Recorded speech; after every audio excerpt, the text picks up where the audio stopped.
Hello, once again, welcome to the LCM show. This time I'm joined by phenomenal singer, songwriter, gospel artist, Fiona Yorke Kainyah. Now, Fiona Yorke, she is actually an award-winning premier gospel artist. She was nominated the Best Female Artist in 2018, and she's released a list of EPs and singles, starting from the Live to Worship release in August 2014, a single Gone But Not Forgotten released in December 2014, and the list goes on. So hello, Madam Fiona Yorke Kainyah. How are you doing? I'm fine, thank you. How are you? I'm all right. I know that, I've just discussed about this waistline of mine getting a bit bigger in the COVID, so I've got to go out and do a Quarantine bit of drugging. expansion. That's the one. Something has to be done about it. But anyway, first of all, I want to just start off by asking, how has the COVID-19 actually affected you personally? What's been happening? For me, obviously, I think for many people, it just kind of came out of nowhere. It's interesting for me because I think the week before the lockdown, I had celebrated my birthday. Wow. So I had celebrated from like Friday to Monday, the whole weekend, celebrating my birthday. And I had gone into the city on one of the days. I had my gloves, I had my sanitizer, all of that. But I never ever thought it was going to get to the extent, because people saying, keep your hands clean, or still working and stuff like that. But then since then, it's just coming like a wave, and we've had to really adapt really quickly. Now, I've still been working. I do work from home, but I'm still going in as a key worker. So pretty much it's continued to be a bit non-stop for me. But I think spiritually, what I've tried to do is look at how we can respond positively, even though it's a really, scary time and stuff for a lot of people. I've just tried to see how can God be using this for our good in terms of the body of Christ and for us individually with him. How can he use it for us to dig deeper in him? How can he use it for us to, reflect and to kind of stop for a moment and to see all the things that we were doing before, what was the benefit of it and how we're going to change moving forward. So I think for me, it's been a really reflective time, reflecting everything, reflecting relationships, reflecting career, reflecting spirituality, reflecting all of that. Thank you for, letting us know how you're actually doing in the COVID. So can you tell me, what is your typical day like now, since, things aren't obviously normal as they were before? So what is your typical day like? Typical day literally starts with me getting up in the morning and starting work on my laptop, making telephone calls, trying to assist people where they need help, keeping to the targets that I've got set from work. And then whenever I can fit lunch into that, I fit lunch into that. It's a pretty much grab and go situation. And then once a week, I try and do my weekly shop. It's not about just, waiting for a particular day anymore. It's about having a set day, going to do my shopping, because the whole queuing thing, I just want to reserve it to one day. Yeah. So I try and do that once a week.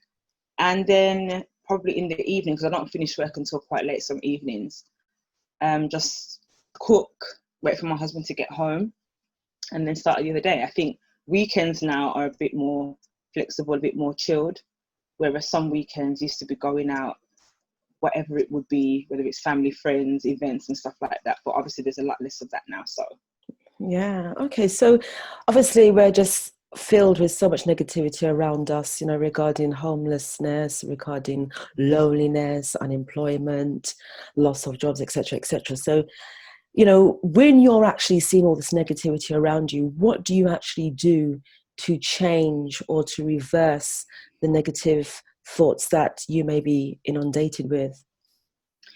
I think sometimes it's easy to say, okay, we're supposed to have, every day supposed to be the same day, every day supposed to be positive. I think sometimes you've just got to embrace sometimes the feelings that, what, this is an unusual situation. I'm not feeling good emotionally today. And maybe to accept that feeling is there rather than try to deny it. And then you can approach, well, what do I think I need to do to respond to this so that I don't stay trapped in this state? I think for me, listening to positive messages is really, really key for me. Listening to people that can bring hope. If you're already feeling negative and then you feed that with listening to negative music or negative people, then you're not going to feel any better. So I feel it's important to counteract that. Like yesterday, this morning, I've just been listening to positive messages about my faith and stuff like that, about, you know, joy, about peace. And I find that even if you do have negative thoughts or negative people saying things, when you listen to a positive message, that for me helps a lot. Okay, wonderful. So let's talk about music now. So how has music actually influenced you, you know, during your childhood?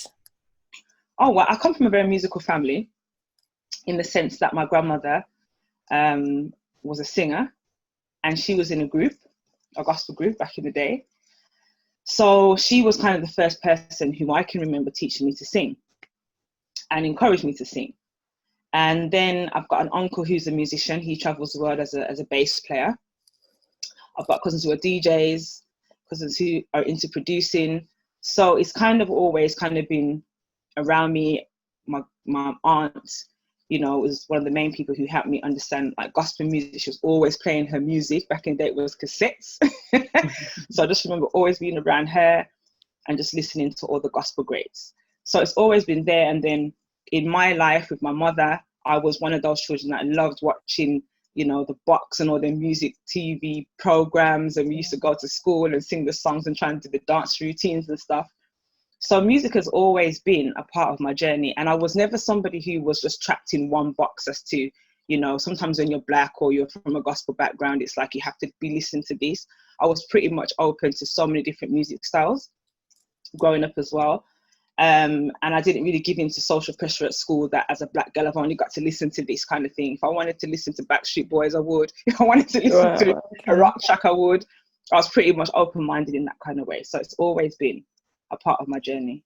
Okay, wow. So now you've been involved with music obviously so much as an adult. So can you tell me what has been the greatest highlight of your musical career? I think for me, it was when I was asked to go to Poland and lead a choir. I think it was twice I went there, yeah, to lead choirs because gospel music is really embraced there, you know, and you might see from like other gospel artists, obviously, that they go and they travel into Europe a lot. But I think for me, because when I first got the invitation, I was like, are you sure you're talking about me? Yeah, yes, it was You you know, for sure.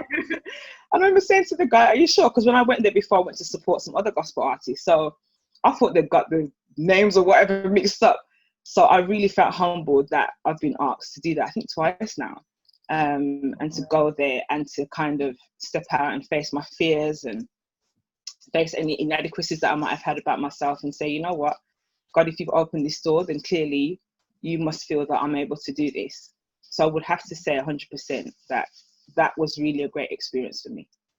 Okay, so now let's talk about the future. So what do you see yourself doing musically in the future? I know that obviously there's so many different restrictions that there are for all musicians and, you know, all singers. And obviously it is a way of now discovering how you can do music differently, or differently, should I say. So what do you actually see in the future for yourself in music?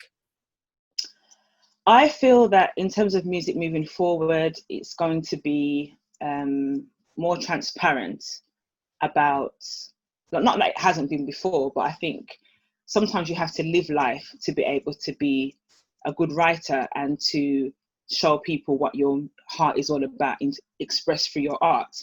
So who I was when I released my first EP is not the same person in many aspects as to who I am today. There's a lot of growth. There's been trials, there's been all different things that have happened. And I feel that I'm going to be expressing that a lot more in my music so that when people hear it, they will, be able to identify with those areas, whether it's good or whether it's bad. So I feel like my music is going to still express in different musical genres, my art, my world, and my faith in Christ.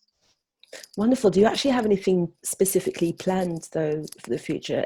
Yeah, An EP or a single? Yeah, I've got 2 singles that I'm hoping to release this year. Wow. Obviously with the COVID-19 situation.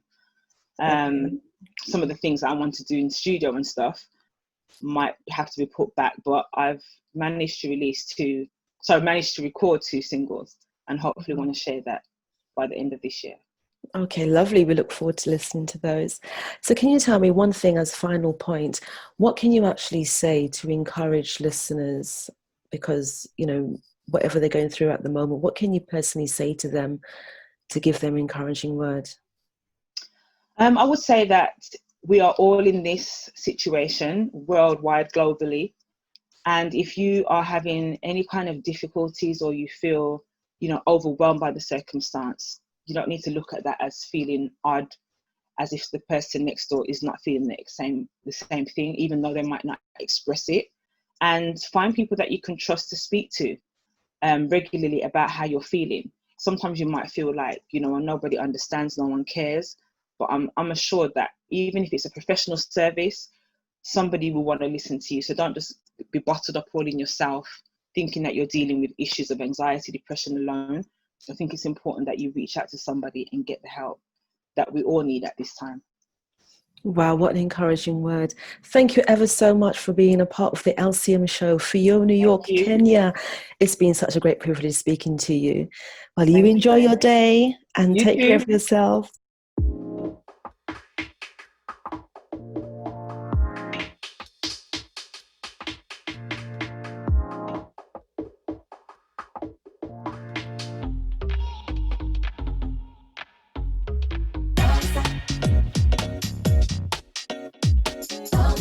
To you.